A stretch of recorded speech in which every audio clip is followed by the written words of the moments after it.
ప్రియమైనటువంటి మరి ఒలీవ టీవీ ప్రేక్షకులకు ప్రభుపేట వందనాలు తెలియజేస్తున్నాను. ప్రియులారా, బాగున్నారా? ఈరోజు మనము సిలువ గురించి ధ్యానం చేసుకుందాం. The true meaning of the cross అనే విషయం మీద మనం ధ్యానం చేద్దాం. సిలువ యొక్క నిజమైన అర్థాన్ని మనము తెలుసుకోవాలని, ఆ నిజమైన అర్థాన్ని మనము ఆ లోతైనటువంటి సిలువను మనం అర్థం చేసుకున్నప్పుడు మన జీవితంకు విలువ అనేటువంటిది చేకూరుతుంది. అలాగే మన జీవితానికి పరమార్థం అనేటువంటిది చేకూరుతుందనే విషయాన్ని మీకు తెలియజేయాలని నేను ఇష్టపడుతున్నాను. మొదటి కొరింథీయులకు రాసినటువంటి పత్రిక 1వ అధ్యాయము 18వ వచనాన్ని నేను చదువుతాను. సిలువను గురించిన వార్త నశించుచున్న వారికి వెర్రితనము కానీ, రక్షించబడుచున్న మనకు దేవుని యొక్క శక్తి.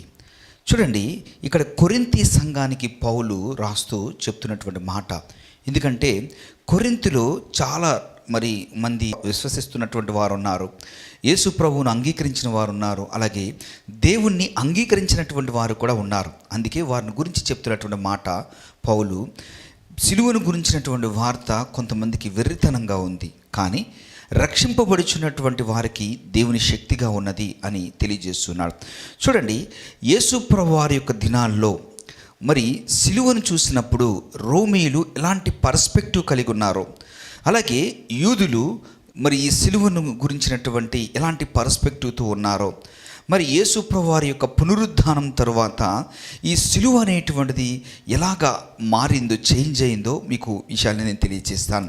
చూడండి, మొట్టమొదటిగా మనం చూస్తే రోమీలకు ఈ సిలువ అంటే ఒక డెత్ సెంటెన్స్కి ఎగ్జిక్యూట్ చేసేటువంటి ఒక టూల్. అంటే ఒక క్రిమినల్స్కి, అలాగా ఎవరైతే కరుడు గట్టినటువంటి వారు, దొంగలు, వ్యభిచారులు, బందిపోటు దొంగలు ఎవరైతే ఉన్నారో వారికి వేసేటువంటి శిక్షల్లో ఈ ఒక మరణ శిక్ష ఏమిటయా అంటే ఈ సిలువ. అలాగే ప్రభుత్వం వారిని వ్యతిరేకించినటువంటి వారు ఎవరైనా ఉన్నప్పటికీ వారిని కూడా ఇలా బహిరంగంగా వారు ఈ ఎగ్జిక్యూషన్ చేసేటువంటి వారు, ఈ సిలువ వేసేటువంటి వారు. తద్వారా మిగతా వారందరూ కూడా వారిని చూసినప్పుడు భయపడేవారుగా ఉంటారు. కాబట్టి ఈ రోమీయులు సిలువ అంటే వారి మదిలో ఏముంటుందంటే ఒక శిక్షకు ప్రతిగా, మరణ శిక్షకు ప్రతిగా అది కనబడుతుంది. అంటే ఒక పనిష్మెంట్గా కనబడుతున్నది. అలాగే యూదులు కనుక మనం చూసినట్లయితే యూదులకు ఈ సిలువ అనేటువంటిది ఏ విధంగా ఉంది అంటే, ఈ సిలువ యూదులకు ఒక శాపకరమైనటువంటిదిగా ఉంది. మీరు చూసినట్లయితే ద్వితీయోపదేశ కాండము 21వ అధ్యాయము 23వ వచనాన్ని కనుక మనం చూస్తే, అక్కడ ధర్మశాస్త్రంలో ఈ సిలువను గురించినటువంటి మాట ఏ విధంగా ఉన్నదో మనం చూద్దాం. చూడండి, మరణశిక్షకు తగిన పాపము ఒకడు చేయగా అతని చంపి మ్రాను మీద వేలాడదీసిన ఎడల అతని శవము రాత్రి వేళ ఆ మ్రాను మీద నిలవకూడదు. వేలాడదీయబడిన వాడు దేవునికి శాపగ్రస్తుడు గనక నీ దేవుడిని యెహోవా స్వాస్థ్యముగా నీకు ఇచ్చుచున్న దేశం నువ్వు అపవిత్రపరచుకున్నట్లు అగత్యముగా దినమున వానిని పాతిపెట్టవలను. అంటే ఈ శిలువ మీద లేదా మ్రాను మీద ఉన్నటువంటి వ్యక్తి ఎలాగున్నాడంటే శాపగ్రస్తమైన వాడుగా కనపడుతూ ఉన్నాడు. చూడండి, అంటే రోమీలకేమో సిలువ అంటే ఎలా ఉందంటే మరణ శిక్షను విధించేటువంటి ఒక టూల్గా కనబడుతుంది. అలాగే యూదులకు ఈ సిలువ అంటే ఎలా కనబడుతుందంటే ఒక శాపగ్రస్తమైనటువంటిదిగా, ఎవరైతే పాపం చేస్తారో వారికి పనిష్మెంట్గా దేవుడి నుంచి వచ్చేటువంటి శిక్ష ఏమిటంటే, శాపం ఏమిటంటే ఈ సిలువ మరణము. అందుకే నేను ఎక్కడో చదివాను, దాని గురించి మీకు తెలియజేస్తాను. అదేమిటంటే, ఈ గొల్గొతా కల్వరి వైపు నుంచి ఎవరైనా వెళ్తూ ఉన్నప్పుడు యూదులు ఆ కల్వరి సిలువ, ఆ కల్వరి గిరిలో నుంచి లేదా ఆ యొక్క గొల్గొతా నుంచి వచ్చేటువంటి ఆ సిలువ వేయబడినటువంటి వ్యక్తుల దగ్గర నుంచి వచ్చేటువంటి అరుపులు చాలామంది అటు గుండా వెళ్తున్నప్పుడు యూదులు వారి బిడ్డలు అనేటువంటి వారు ఆ శబ్దాలు వినకుండా ఉండాలని, అటువైపు చూడకూడదని వారు ముఖాలు కప్పి ఆ చెవులు వారు మూస్తారు అన్నట్టుగా నేను చదివిందని మీకు తెలియజేస్తాను. అంటే వారి దృష్టిలో సిలువ అంటే ఏంటంటే ఒక శాపకరమైనటువంటిది. ఆ సిలువ అంటే ఏంటంటే ఒక చేదైన అనుభవంతో కూడినటువంటిది. సిలువ అంటే ఏమిటంటే ఒక చెడ్డది అనేటువంటి అభిప్రాయాన్ని యూదులు కలిగి ఉన్నారు. కానీ నేను చదివించినటువంటి మూల వాక్యంలో మీరు చూసినట్లయితే కొరింథీయులకు రాసిన పత్రిక 1వ అధ్యాయం 18వ వచనంలో సిలువను గురించిన వార్త నశించిపోతున్న వారికేమో వెర్రితనంగా ఉంది, కానీ రక్షించబడుతున్నటువంటి వారికి, ఆ సిలువను గురించిన వార్తను నమ్మినటువంటి వారికి, రక్షించబడుతున్నటువంటి వారికి దేవుని శక్తిగా ఉన్నది. చూడండి ఎంత ఆశ్చర్యకరమో.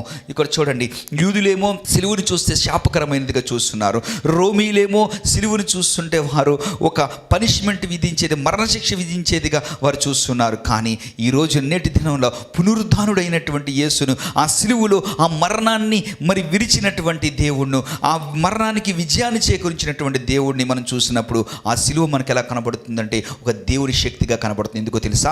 నేడు క్రైస్తవులకు ఉన్న మనము ఆ సిలువను చూసినప్పుడు సిలువలో దేవుని ప్రేమను మనము ప్రస్ఫుటంగా చూడగలుగుతున్నాం. ఆ సిలువలో మనము మన పాపానికి క్షమాపణ మనం చూడగలుగుతున్నాం. ఆ సిలువలో మనము దేవుని యొక్క అగాపే ప్రేమను మనం చూడగలుగుతున్నాం. దేవుడు మనకు ఉచితంగా అనుగ్రహించే రక్షణను మనం చూడగలుగుతున్నాం. ఆ సిలువను చూసినప్పుడు దేవుని శక్తిని మనము పొందుకోగలుగుతున్నాం. అందుకే నేటి దినాల్లో ఈ సిలువ ఒక శాపకరమైనది కాదు. ఈ సిలువ మనం చూసినట్లయితే అది మరణానికి పాత్రమయ్యేది కాదు, కానీ ఈ సిలువ దేవుని యొక్క శక్తికి సాదృశ్యంగా ఉన్నది. అందుకే నేటి దినాల్లో చాలామంది ఏం చేస్తారంటే ఈ సిలువను ఒక ఆర్నమెంట్గా ధరిస్తారు. చూడండి, ఎవరైనా ఉరికొయ్యని తీసుకొచ్చి ఇంట్లో పెట్టుకుంటారా అంటే ఎవరు కూడా ఉరికొయ్యని ఇంట్లో పెట్టుకోరు కదండి.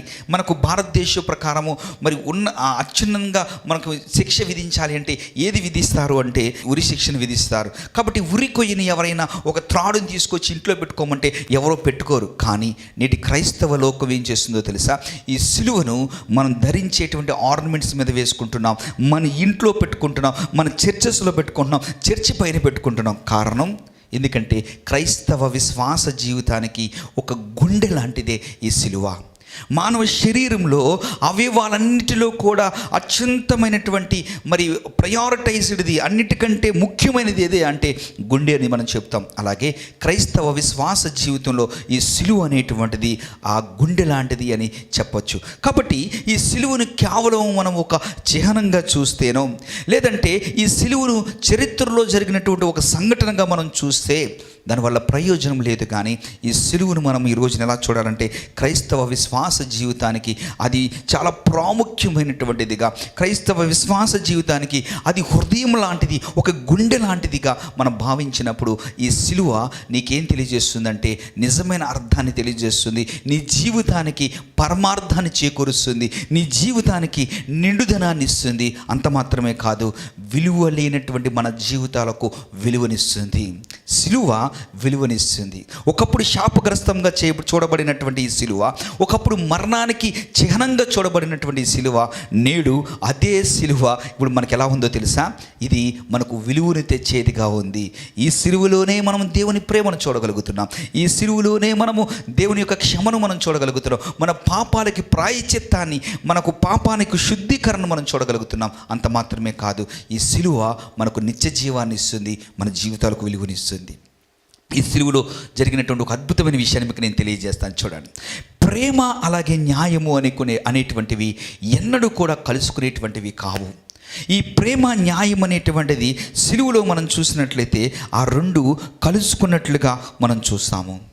చూడండి, ప్రేమ అంటే చూడండి, దేవుని యొక్క ప్రేమ ఏం చేస్తుందంటే మనల్ని, ఆ ప్రేమ మన తప్పుని క్షమిస్తుంది. ఎవరైనా తండ్రి తప్పు చేశాడనుకోండి, ఆ తండ్రి తప్పు చేస్తే క్షమించండి, బిడ్డ కనుక తప్పు చేస్తే తండ్రి ఆ బిడ్డ ఎలాంటి వాడైనా ఏం చేస్తాడంటే తనకున్న బిడ్డ మీద ఉన్నటువంటి ప్రేమను బట్టి అతన్ని క్షమిస్తాడు. అలాగే అదే ఒక వ్యక్తికి, ఆ తండ్రి కనుక ఒక జడ్జి అయితే ఆ కుమారుడు తప్పు చేసినప్పుడు తన కుమారుడే కదా అని ఆ తప్పుకు శిక్ష వేయకుండా ఉండలేడు. కాబట్టి ఆ శిక్షను వేస్తాడు. కానీ ఆ శిక్ష తన మీద వేసుకొని తన కుమారుణ్ణి పొందుకోవాల్సిన శిక్షను ఆ తండ్రి పొందుకుంటాడు. అదే న్యాయము. సిలువలో ఈ రెండు కూడా జరుగుతాయి. సిలువలో మనం చూసినట్లయితే దేవుని ప్రేమను మనం చూస్తాము, అలాగే దేవుని యొక్క న్యాయాన్ని మనం చూస్తాము. ఎందుకంటే పాపం వల్ల వచ్చే జీతం మరణం కనుక ఆ మరణానికి ఖచ్చితంగా శిక్ష అనుభవించాలి. ఎందుకంటే దేవుడు నీతిమంతుడు, ఆయన న్యాయవంతుడు, ఆయన పరిశుద్ధుడు గనక, న్యాయం తప్పేవాడు కాదు గనక ఆ పాపానికి ప్రాయశ్చిత్తంగా, ఆ పాపానికి శిక్షను ఆయన విధించవలసిన వాడిగా ఉన్నాడు. అలాగే దేవుడు తన కుమారుణ్ణి ప్రేమించవలసినటువంటి వాడుగా, క్షమించవలసిన వాడుగా ఉన్నాడు. కానీ ఈ రెండు కూడా మరి విరుద్ధమైనటువంటివి. కానీ సిలువలో ఆ రెండు కలుసుకున్నట్లుగా మనం చూస్తాం. చూడండి, ఈ యొక్క విషయాన్ని మీకు నేను తెలియజేస్తాను. చూడండి, ఇక్కడ మనకు ఈ రెండు కూడా కలుసుకున్నటువంటివి, ఈ ప్రేమ అలాగే మరి దేవుని యొక్క న్యాయము మనకు కేవలం సిలువలో మాత్రమే మనం చూస్తాము.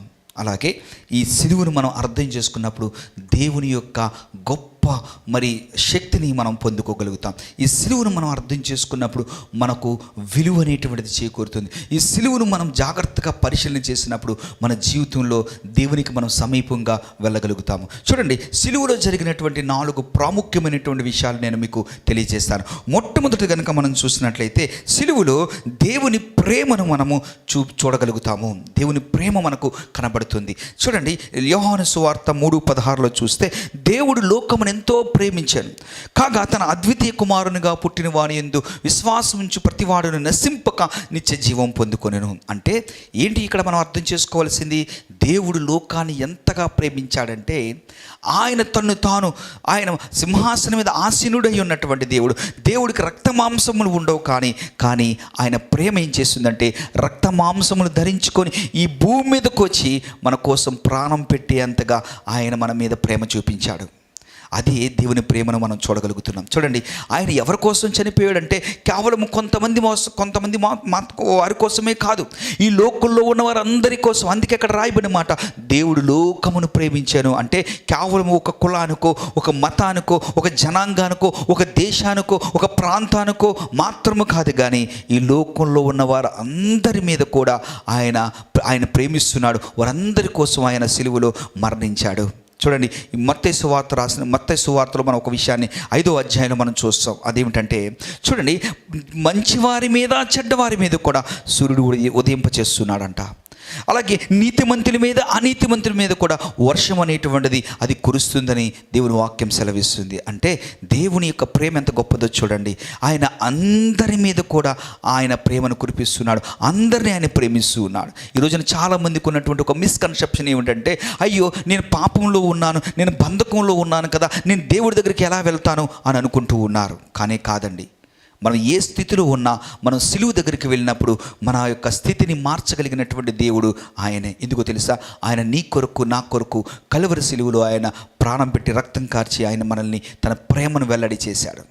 ఆయన ప్రేమ ఎంత గొప్పదంటే, చూడండి, తప్పుపోయినటువంటి కుమారుని యొక్క జీవితంలో మనం చూసినట్లయితే తన ఇంట ఉన్నప్పుడు తండ్రిని, ఆ కుమారుని ఎలా ప్రేమించాడో, ఆ తండ్రికి దూరం అయిపోయి లోకాశల చేత తన తండ్రిని విడిచి లోకంలో ఉన్నటువంటి నేత్రాశ, శరీరాశ, జీవబుడంబలను ఏదో నేను సాధించాలి అనుకొని తండ్రికి వేరైపోయి తను దూరంగా వెళ్ళిపోయినప్పటికీ కూడా తనకు బుద్ధి వచ్చినప్పుడు తిరిగి ఇంటికి వస్తే దేవుడు ఎలాగ తన ఇంటి దగ్గర ఉన్నప్పుడు తను ప్రేమించాడో అలాగే తను మళ్ళీ తిరిగి వచ్చి తన తండ్రి దగ్గర నుంచి వేరైపోయి ఆస్తి మొత్తం పాడు చేసినప్పటికీ కూడా తిరిగి తండ్రి అదే కుమారత్వాన్ని తనకు అనుగ్రహించాడు. తన ఇంటికి వచ్చినప్పుడు తను కౌగిలించుకున్నాడు, ముద్దు పెట్టుకున్నాడు, తన ఇంటికి తీసుకువెళ్ళాడు, స్నానం చేయించాడు, కొత్త బట్టలు ధరింపచేశాడు, చేతికి ఉంగరాన్ని తొడిగాడు, కాళ్ళకు చెప్పులను తొడిగాడు, గొప్ప విందు చేశాడు. తను పోగొట్టుకున్నటువంటి ఆ కుమారత్వాన్ని తిరిగి తనకు అనుగ్రహించాడు. అదే తండ్రి ప్రేమ. సో తండ్రి ప్రేమ ఎంత గొప్పదయ్యా అంటే, మనం ఏ స్థితిలో ఉన్నామో అనేది చూడరు, కానీ మనం ఎలాంటి స్థితిలో ఉన్నా ఆ స్థితిని బట్టి కాదు, కానీ మనం ఎలాంటి స్థితిలో ఉన్నా ఆయన మనల్ని ప్రేమిస్తాడు. చూడండి, ఇక్కడ మనకు అద్భుతమైనటువంటి విషయం సిలువలో మనం చూసినప్పుడు కలిగేది ఏంటో తెలుసా? దేవుడు లోకమును ఎంతో ప్రేమించాడు. ఎంత ప్రేమించాడు అంటే ఆయనే ఈ భూమి మీదకు శరీరధారిగా రక్తమాంసను ధరించుకొని ఆయన ఈ భూమి మీదకు వచ్చాడు. దేవుడు ఆత్మ గనుక ఆయన ఆరాధించేవారు ఆత్మతోనూ సత్యముతోనూ ఆరాధించబడాను. చూడండి, ఇక్కడ దేవుడికి రక్తమాంసములు ఉండవు, కానీ నీ కొరకు నా కొరకు ఆయన రక్తమాంసములు ధరించుకొని ఈ భూమి మీదకి వచ్చాడు. చూడండి, ఎందుకోసమో తెలుసా? ఆయన సిలువలో మన కొరకు ప్రాణం పెట్టడం కోసం, ఆయన మనల్ని విమోచించడం కోసం, ఆయన మనల్ని ఆ మరణం నుండి, ఆ 2వ మరణమైన నిత్య నరకం నుండి మనల్ని తప్పించడం కోసం ఆయన ఈ భూమి మీదకి వచ్చాడు. ఆయన మనల్ని ప్రేమిస్తున్నాడు. ఈ లోకంలో ఉన్న ప్రేమలన్నిటికంటే అద్భుతమైన ప్రేమ దేవుని ప్రేమ, అగాపే ప్రేమ అంటాం. అందుకే బైబిల్లో చూస్తే చాలా చోట్ల తెలుగు బైబిల్లో మనకు ప్రేమ అనే చోట మనకు చూస్తాం, కానీ మనం గ్రీక్ బైబిల్లో మనం చూస్తే చాలా చోట్ల ప్రేమ దగ్గర ఎరోస్, ఫిలియా, అలాగే అగాపి అని రాయబడింది. అంటే ఈ ఎరోస్, ఫిలియా ఇలాంటి ప్రేమలన్నిటికంటే కూడా గొప్ప ప్రేమ ఈ అగాపే ప్రేమ. అంటే ప్రేయసి ప్రియుడి మధ్య ఉన్నటువంటి ప్రేమ కంటే, తల్లిదండ్రుల మధ్య ఉన్న ప్రేమ కంటే, అన్నదమ్ముల మధ్య ఉన్న ప్రేమ కంటే, ఈ లోకంలో అన్ని ప్రేమల కంటే అద్భుతమైనటువంటి ప్రేమ ఇదయ్యా అంటే అగాపే ప్రేమ. అదే దేవుని యొక్క ప్రేమ. ఆ ప్రేమను మనం ఎప్పుడు అర్థం చేసుకోగలము అంటే, ఆ ప్రేమను మనం ఎప్పుడు రుచి చూడగలము అంటే, మనము సిలువు దగ్గరకు వచ్చినప్పుడు, ఆ సిలువును మనం చూసినప్పుడు ఆ అద్భుతాన్ని మనం చూడగలము. సిలువు దగ్గరికి మనం వస్తే మన జీవితాలు మార్చబడతాయి. సిలువును మనం తదేకంగా చూసినప్పుడు మన మీద ఉన్న శాపము తొలగిపోతుంది. ఎందుకో తెలుసా? దేవుడు శరీరం ధరించుకొని ఆయన ఈ భూమి మీదకు వచ్చి నీ కోసం నా కోసం ఆయన రక్తం కార్చి ప్రాణం పెట్టి ఆయన పునరుద్ధానుడై ఆ మరణాన్ని జయించి ఆయన మనకు ఒక మాదిరి చూపించి ఆయన ఒక దారిని ఆయన ఏర్పరిచి ఇక్కడి నుంచి వెళ్ళాడు. సో దేవుని ప్రేమను మనం అర్థం చేసుకోవాలి అంటే ఆ సిలువును మనం చూసినప్పుడు చూడండి, ఈ సిలువు కేవలము దేవుని ప్రేమ మాత్రమే కాదు. ఆయన చూడండి, దేవుడు లోకమును ఎంతో ప్రేమించెను, కాగా తన అద్వితీయ కుమారునిగా పుట్టిన వాని యందు విశ్వాసం ఉంచు. అంటే ఎవరైతే ఈ సిలువును మనం విశ్వసిస్తామో, ఎప్పుడైతే మనం ఈ సిలువును మనం చూసి ఆ సిలువును మనము అర్థం చేసుకొని నమ్ముతామో, దానివల్ల వచ్చేటువంటి ప్రయోజనం ఏమిటంటే నిత్య జీవాన్ని మనం పొందుకుంటాం. అంటే దేవుడు ప్రేమించడమే కాదు, మనల్ని నమ్మినప్పుడు ఆ సిలువును మనం చూసినప్పుడు దేవుడు మనకు నిత్య జీవాన్ని అనుగ్రహిస్తాడు. అందుకే నేను ప్రారంభంలో చెప్పాను, సిలువ కేవలము ఒక చిహ్నం కాదు, సిలువ కేవలము ఒక చరిత్రలో జరిగినటువంటి ఒక సంఘటన మాత్రము కాదు. కానీ ఈరోజు సిలువ మన క్రైస్తవ విశ్వాస జీవితంలో అది ఒక హృదయముగా, ఒక గుండెకాయ లాంటిది, లేదంటే ఒక ఆయువు పట్టుగా అయినప్పుడు ఆ సిలువ యొక్క నిజమైనటువంటి లోతును మనం చూసినప్పుడు మన జీవితానికి నిండుతనాన్ని మనం చేకూర్చుకోగలుగుతాం. ఆ జీవితం యొక్క పరమార్థాన్ని మనం కనుగొనగలుగుతాం. అంత మాత్రమే కాదు, మన జీవితానికి విలువను మనము సంపాదించుకోగలుగుతాం. మనగా విలువను సంపాదించుకోలేము. నువ్వు ఎంత గొప్పవాడివైనా, నువ్వు ఎంత ఆస్తిపాస్తులున్నా, నీకెంత విద్యాబుద్ధులున్నా, నువ్వు ఎంత అందగాడివైనప్పటికీ కూడా ఈ లోకంలో నీకు కొంత విలువ అనేటువంటిది ఉండొచ్చేమో, కానీ పరిపూర్ణమైనటువంటి విలువ నీకు ఎప్పుడు చేకూర్చబడుతుందంటే, ఎప్పుడు నీకు ఆ పరిపూర్ణమైనటువంటి గౌరవం అనేటువంటిది నీకు వస్తుందయా అంటే ఈ సిలువు దగ్గరకు వచ్చినప్పుడు మాత్రమే. ప్రియ దేవుని బిడ్డ, సిలువును మనం మొట్టమొదటిగా చూసినప్పుడు దేవుని యొక్క ప్రేమ, అద్భుతమైనటువంటి ప్రేమను మనం చూడగలుగుతాము. రెండో విషయాన్ని మీకు నేను చెప్పాలని ఇష్టపడుతున్నాను. రెండవది ఏంటయా అంటే, సిలువును మనం చూసినప్పుడు పాపం యొక్క తీవ్రత ఏంటో మనకు అర్థమవుతుంది. చూడండి, పాపం చిన్న విషయం అయితే, నిజంగా పాపం అనేటువంటిది చాలా చిన్నదైతే యేసు చనిపోవలసినటువంటి అవసరము ఉండేదే కాదు. ఈ రోజున చాలామంది క్రైస్తవేతరులు చెప్పేది ఏంటంటే, ఎప్పుడు ఈ క్రైస్తవులు పాపము అంటారు. అసలు పాపం ఏంటి, మేమంతా పాపులమే కాదు అనేటువంటి వారు ఈ లోకంలో లేకపోలేదు. సో పాపం అనేటువంటిది ఈ యొక్క పోస్ట్ మోడర్న్ యుగంలో చాలా తేలికగా చూస్తున్నటువంటి వారుగా ఉన్నారు. చాలామంది ఏమంటారంటే, అసలు పాపం చేయని వాళ్ళు ఎవరున్నారు ఈ లోకంలో? అసలు పాపం చేయకోకుండా ఎవరైనా ఉంటారా? లంచం తీసుకోకుండా ఉద్యోగం ఎవరైనా చేస్తారా? అసలు చిన్న అబద్ధం కూడా ఆడుకోకుండా ఎవరైనా లోకంలో బ్రతుకుతారా అని అనేటువంటి వాళ్ళు లేకపోలేదు. ఈ లోకంలో పాపం అంటే చాలా చిన్నదిగా పరిగణిస్తున్నారు. ఒకవేళ నిజంగానే అది చిన్నదే అయితే దేవుడు శరీరధారిగా ఈ భూమి మీదకి రావాల్సిన అవసరము ఉండేది కాదు కదా. ఒకవేళ నిజంగా పాపం అనేటువంటిది చిన్న విషయమే అయితే యేసు మన పాపాల కోసం ఆయన చనిపోవలసినటువంటి అవసరము ఉండేది కాదు. అందుకే మనం సిలువను చూసినప్పుడు ఆ పాపం యొక్క తీవ్రత ఏంటో మనకు అర్థమవుతుంది. మనం సిలువను చూడనంత వరకు కూడా ఆ పాపం గురించినటువంటి ఆ తీవ్రత మనకు అర్థం కాదు. సిలువ మనకేం చూపిస్తుందంటే, పాపం అనేటువంటిది ఒక చిన్న తప్పు మాత్రమే కాదు, కానీ అది మనల్ని దేవుడి నుండి దూరం చేస్తుంది అనే విషయాన్ని మనం తెలియజేస్తుంది. అందుకే ఎఫెసీయులకు రాసిన పత్రికలో మనం చూసినట్లయితే, మనము మన అపరాధముల చేత, పాపముల చేత చచ్చిన స్థితిలో ఉండగా క్రీస్తు మనల్ని లేపెను అని అక్కడ వాక్యం సెలవిస్తుంది. అంటే అర్థం ఏమిటి అంటే, మనం భౌతికంగా చనిపోయామని కాదు, మన అతిక్రమల చేత, పాపముల చేత మనం చనిపోయామని కాదు. ఎవరన్నా చనిపోవాలంటే ఎలా చనిపోతాడు? తనలో ఉన్నటువంటి ప్రాణం పోతే తను చనిపోతాడు, అనారోగ్యం వచ్చి చనిపోతాడు, వ్యాధిగ్రస్తుడే చనిపోతాడు, అలాగే యాక్సిడెంట్ అయి చనిపోతాడు, పాము కాటు చేత చనిపోతాడు, లేదంటే కరెంటు షాక్ తగిలి చనిపోతారు, యాక్సిడెంట్ల ద్వారా చనిపోతారు. కానీ ఏ వ్యక్తి అయినా అతిక్రమల చేత, పాపముల చేత చనిపోతారా? చనిపోతారు. ఇక్కడ చనిపోవటం అంటే అర్థం ఏమిటంటే, దేవుడి నుండి వేరు చేయబడటం. సో ఎప్పుడైతే మనం పాపం అనేటువంటిది చేస్తామో, పాపం అనేటువంటిది మనలో ఉంటుందో, మనం గనక ఆ పాపం యొక్క తీవ్రతను గనక మనం గుర్తించకపోతే దేవునికి మనకు ఉన్నటువంటి ఆ దూరాన్ని మనం గ్రహించలేము. సో పాపం మనం చాలా చిన్నదిగా పరిగణించవచ్చు, కానీ అది చిన్నది కాదు. అది ఎంత తీవ్రమైనదంటే దేవుడి నుండి మనల్ని అది ఏం చేస్తుందంటే వేరు చేస్తుంది. అందుకే ఈ సిలువ దగ్గరికి మనం వచ్చినప్పుడు పాపం యొక్క ఖరీదేంటో మనకు తెలియచేయబడుతుంది. నా చిన్నప్పుడు ఈ యొక్క మరి కొంతమంది ఈ భిక్షాటన కోసం చాలామంది వచ్చేవారు. వాళ్ళందరూ కూడా లెపర్సీ ఉన్నటువంటి వ్యక్తులు. ఈ లెపర్సీ ఉన్నటువంటి వారిని నేను పరిశీలించినప్పుడు వారందరూ కూడా కాళ్ళకి మరి షూస్ వేసుకునేవాళ్ళు, చేతులకి గ్లౌస్ వేసుకునేవాళ్ళు. వీళ్ళని చూసినప్పుడు నాకు ఒక ఆశ్చర్యం కలిగేది. ఇదేంట్రా, వీరేమో మరి భిక్షాటన కోసం వస్తున్నారు, కానీ వీళ్ళు షూ లేకుండా రావట్లేదు, షూ వేసుకొని వస్తున్నారు ఏంటి అని ఆలోచన చేసినప్పుడు తర్వాత నాకు అర్థమైంది. పెద్దవాడైన తర్వాత వారికి డాక్టర్స్ ఇచ్చేటువంటి ఒక సజెషన్ ఏమిటాయా అంటే, ఎవరైతే లెపర్సీతో ఉంటారో వారు ఖచ్చితంగా షూస్ అలాగే చేతులకి గ్లౌజెస్ అనేటువంటివి పెట్టుకోవాలని చెప్తారు. ఎందుకో తెలుసా? వారు ఆ స్పర్శన అనేటువంటి దాన్ని కోల్పోతారు. ఎప్పుడైతే షూకు గనక వారు వేసుకోకుండా రోడ్లో వెళుతూ ఉన్నప్పుడు పదునైనటువంటి మేకులు కానీ ఆ గాజు పెంకులు కానీ వారు గుచ్చుకున్నా, లేదా వారు వెళుతూ ఉన్నప్పుడు ఏదైనటువంటి మరి వేడితో కూడుకున్నటువంటి దేనినైనా ముట్టుకున్నా సరే వాళ్ళు స్పర్శ అనేటువంటిది వారికి తెలియదు. కనుక డాక్టర్స్ వారికి ఇచ్చేటువంటి ఒక సజెషన్ ఏమిటంటే, మీరు బయటికి వెళ్ళినప్పుడు ఖచ్చితంగా కాళ్ళకి షూస్ అలాగే చేతులకు మరి గ్లౌజెస్ మీరు పెట్టుకోవాలని వారికి సజెషన్ ఇస్తారు. దేవుని బిడ్డ, ఎందుకో తెలుసా? వారి శరీరంలో ఆ స్పర్శను కోల్పోతారు.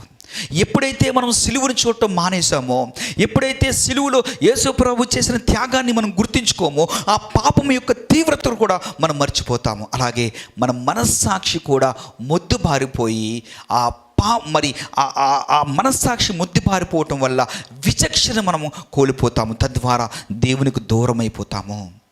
సో దేవుని బిడ్డలారా, ఒక్కసారి మనం పరిశీలన చేసుకుందాం. మన మనస్సాక్షి ఏ విధంగా ఉన్నది? సిలువు దగ్గరకు వచ్చినప్పుడు మాత్రమే మన మనస్సాక్షి మంచిగా ఉన్నదా, ఆ మనస్సాక్షి మన మీద దోషారోపణ చేస్తుందా లేదా అనే విషయం మనకు అర్థమవుతుంది. చూడండి, కొన్నిసార్లు మనం పెయిన్ అంటే అదొక పనిష్మెంట్ అనుకుంటాం. బట్ పెయిన్ కూడా కొన్నిసార్లు అది మనకు బ్లెస్సింగే. ఎందుకో తెలుసా? ఒకవేళ మనకు కడుపు నొప్పి అనేటువంటిది రాలేదనుకోండి, కడుపు నొప్పి ద్వారా మనకు పెయిన్ అనేటువంటిది వస్తుంది. మనం అనుకుంటాం అది పెయిన్ మనకి చాలా మరి అది బాధను చేకూర్చచ్చు, కానీ sometimes it may be blessing. ఎందుకో తెలుసా? ఆ కడుపు నొప్పి వచ్చిందని నువ్వు డాక్టర్ దగ్గరికి వెళ్తే ఆ డాక్టర్ నేను డయాగ్నోసిస్ చేసి టెస్టులు చేసి నీకు డయాగ్నోసిస్ చేసి చెప్తాడు, ఆయన మీకు ప్రమాదకరమైనటువంటి ఒక వ్యాధి వచ్చింది, కానీ నువ్వు చాలా ఎర్లీగా వచ్చావు కనుక ఇది క్యూర్ అయిపోతుందని నీకు మెడిసిన్ ఇచ్చి నీకు క్యూర్ చేస్తే, ఇప్పుడు చెప్పండి, పెయిన్ అనేటువంటిది బ్లెస్సింగా కాదా? అలాగే ఈ మనస్సాక్షి, దేవుడు మన హృదయంలో పెట్టినటువంటి మనస్సాక్షి కూడా మనకు ఒక బ్లెస్సింగే. కానీ ఈ రోజున మనం ఈ మనస్సాక్షిని కోల్పోతూ ఉన్నాం. వేయబడినటువంటి మనస్సాక్షిగా ఉంటుంది. కారణం ఏమిటంటే సిలువ దగ్గరికి రాలేకపోవటం వల్లనే. మొట్టమొదటి విషయం, సిలువ దగ్గరికి వచ్చినప్పుడు దేవుని ప్రేమ ఏంటో మనకు అర్థమవుతుంది. 2, సిలువ దగ్గరికి వచ్చినప్పుడు పాపం యొక్క తీవ్రత ఏంటో మనకు అర్థమవుతుంది. అప్పుడు మన మనస్సాక్షిని మనం సరి చేసుకుంటానికి అవకాశం అనేటువంటిది ఉంటుంది. చూడండి, ఒక షేక్స్పియర్ రచించినటువంటి ఒక నవలను మనం చూసినట్లయితే ఇది చాలా ఫెమిలియర్ నవల, మ్యాకబెత్ అనేటువంటి నవల. ఈ నవల్లో ఈ రాణి ఏం చేస్తుందంటే రాజుగారి మీద కాన్స్పిరసీ అంటే కుట్ర చేసి ఆ రాజ్యాన్ని చేజిక్కించుకుంటుంది. తను రాజ్యాన్ని అయితే చేజిక్కించుకుంది, కానీ ప్రతి సందర్భంలో ఆమె మనస్సాక్షి ఆమె మీద దోషారోపణ చేయటం వల్ల అప్పుడే స్నానం చేసి వస్తుంది, చేతులు కడుక్కుంటుంది. ఆహారం తిని చేతులు కడుక్కున్న మళ్ళీ కొద్దిసేపటికే ఆమె మళ్ళీ చేతులు కడుక్కుంటుంది. ఎందుకో తెలుసా? ఆమె చేతి మీద ఉన్నటువంటి రక్తపు మరకలు అనేటువంటి పోయినాయి, కానీ తన హృదయంలో ఉన్నటువంటి రక్తపు మరకలు పోలేదు కనుక ఆమె ఏం చేస్తుందంటే పదే చేతులు కడుక్కుంటుంది. సో పాపం అనేటువంటిది చిన్న విషయమే అయితే యేసు ప్రభువారు సిలువలో ప్రాణం పెట్టవలసినటువంటి అవసరము లేదు, అగత్యము లేదు. కాబట్టి సిలువ దగ్గరికి వచ్చినప్పుడు మనకు అర్థమయ్యేది ఏంటంటే పాపము ఎంత తీవ్రమైనదో మనం అర్థం చేసుకోగలం. అందుకే రోమిలికి రాసిన పత్రికలో ఉన్నది, పాపం వల్ల వచ్చే జీతము మరణము. ఈ పాపం వల్ల ఇహలోకంలో శారీరకమైనటువంటి మరణాన్ని మనం పొందుకుంటున్నాం. అంత మాత్రమే కాదు, ఆ 2వ మరణానికి మనం పాత్రులవుతున్నాం. 2వ మరణం అనగా నిత్య నరకము. కానీ దేవుని యొక్క కృప ఏమిటంటే, ఎప్పుడైతే సిలువ దగ్గరకు వస్తామో ఆ సిలువలో యేసు ప్రభువుని చూస్తామో మన జీవితం మార్చబడుతుంది. ఎప్పుడైతే ఆ సిలువను మనం తదేకంగా మన విశ్వాస జీవితంలో చూస్తామో, అందుకే కొరింథీ సంఘానికి రాస్తూ అంటున్నాడు, రక్షింపబడుచున్నా అన్నాడు. ప్రజెంట్ కంటిన్యూస్ని సెంటెన్స్ని వాడుతున్నాడు. అంటే రక్షింపబడినా అని లేదు అక్కడ. సిలువను గురించిన వార్త నశించిపోతున్న వారికి వెర్రితనం, కానీ రక్షింపబడుచున్నా అంటే మనం సిలువను తదేకంగా మనం చూస్తున్నప్పుడు మన శాపం తొలగిపోబడుతుంది. మనము మరి ఆ నిత్య నరకం నుంచి తప్పించబడతాం. సో సిలువుని చూసినప్పుడు దేవుని ప్రేమను మనం అర్థం చేసుకోగలం. సిలువుని చూస్తున్నప్పుడు పాపం యొక్క తీవ్రత ఏంటో మనకు అర్థమవుతుంది.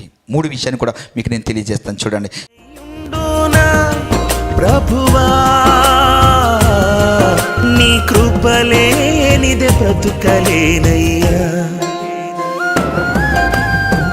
నా వేదనలో నా బాధలో నీ కృంగిన వేళలో నా తోడై ఉన్నావు, నా వేదనలో నా బాధలో నీ కృంగిన వేళలో నా తోడై ఉన్నావు.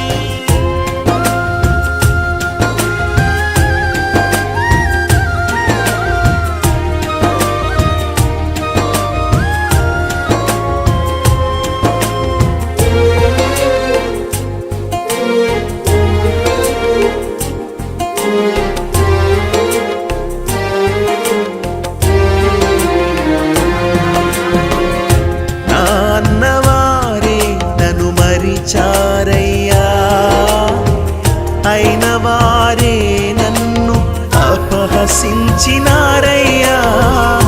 నా కన్న వారిని నే కోల్పోయినా, నా స్వంత జనులే నన్ను నిందించినా, కన్నీటిని తుడిచి కౌగిలించినావు, కృప చూపి నన్ను రక్షించినావు, కన్నీటిని తుడిచి కౌగిలించినావు, కృప చూపి నన్ను రక్షించినావు, నన్ను నడిపించునా యేసయ్యా, నాకు తోడై